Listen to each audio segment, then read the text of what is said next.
Hey y'all, welcome back to Adventuring with Amanda. Thank you so much for being here. If you are new to my channel, welcome. Y'all, I have my van back after not being with it for 3 days because it was in the shop. I'm going to do a separate video on that because the Dodge dealership quoted me $3,700 for a new left cylinder on my van. You're done. No thank you. So I picked up my van. It's not fixed, but I do have a plan going forward. I will do a separate video about that. But I didn't want to get into it today because I've been so stressed out about it. It's been causing me so much anxiety, and I want to talk about more fun things like the fact that even though my fridge broke, I'm going to be using my Yeti Cooler that I love. It's very near and dear to my heart because I actually used a Yeti Cooler in my first minivan camper for about a year before I even got a fridge.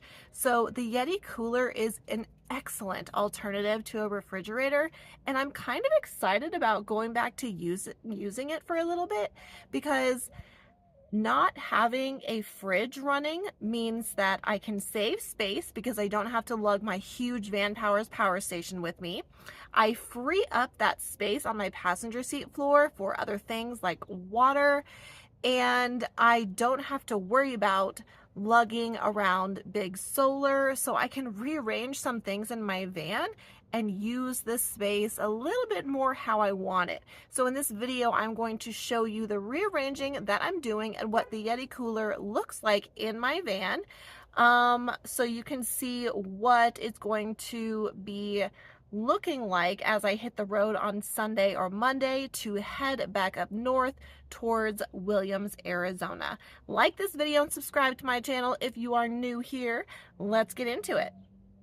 Okay, so the fridge was sitting behind my passenger seat, and this is where my Yeti Cooler will sit. So let's put it in there. It's chilling inside my home base, and I will take it back out, but I just want to show you what it looks like in terms of the size. Now, my Yeti Cooler is the 35 Tundra, and it is a little bit bigger than my fridge, so it is a little bit deeper. But yeah, it fits behind my passenger seat. Again, this is what I used in my old minivan camper. It has a very storied history. This baby has been around the country a couple of times with me, and it is so trusty. I'm actually going to be doing a video about the pros of using a cooler, a high quality cooler in your van instead of a refrigerator, because there are a lot of factors to consider, but we will get into that later. Now that I don't have to carry my Van Powers power station with me, I can fit all of my water jugs and my pine pellets on my passenger seat floor. This is a huge game changer. I'm pretty excited about it. I have one more 3-gallon jug that will fit. I just have to rearrange everything. And it has water in it currently, so I just didn't want it sitting out in the heat. I have to fill all of these up, but I have a great place to store my water again because my Van Powers 1500 was taking up all of the space. I'm very excited about that because previously those huge jugs would have to take up my valuable floor space right here when I was traveling. Not anymore.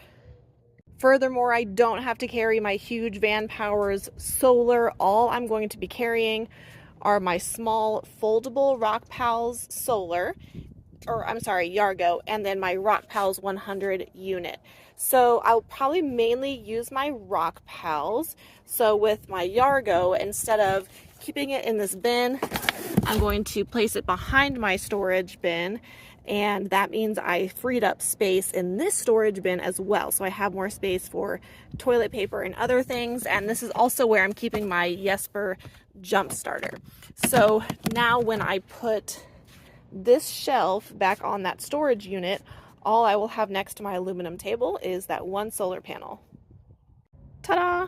Much cleaner, much simpler, and lighter, I guess, if you will. I also remembered that I have this Yeti mug for soup or coffee or tea or whatever, and I just have it extra and I don't really use it. I just keep it stored back here in my storage just in case. But I decided I'm actually going to put Wynston's water in this for traveling because it has the lid, so I can just put that on there, and then when he's thirsty I can take the lid off for him to drink.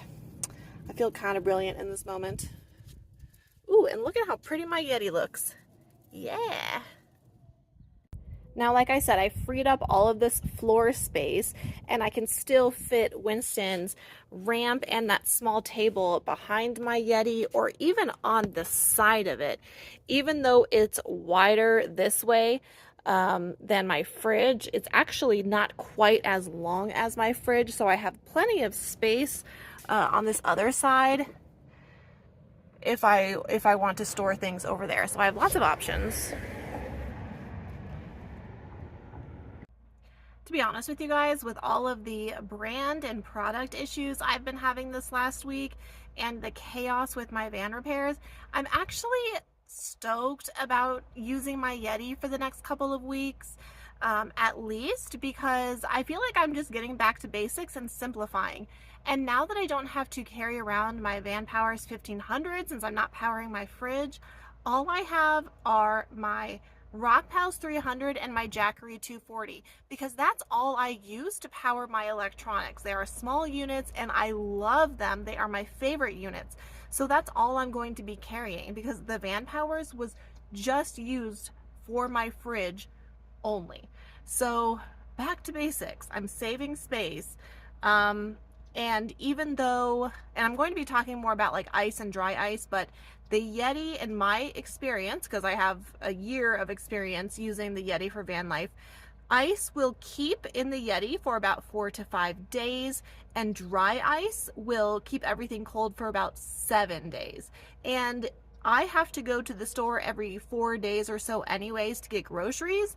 That's been the theme with my fridge because that's how much food I could carry. It's going to be the same with the Yeti, so it's not an issue if I need to pick up some more ice, and the ice can be used for a lot of other things as well. But again, I'm going to do a dedicated video about why a Yeti cooler can be a fantastic solution in lieu of a refrigerator for van life. So thank you so much for taking the time to watch this video. Next week I will be camping at a new location and I can't wait to show you guys. Remember to like and subscribe, and I will see you next time.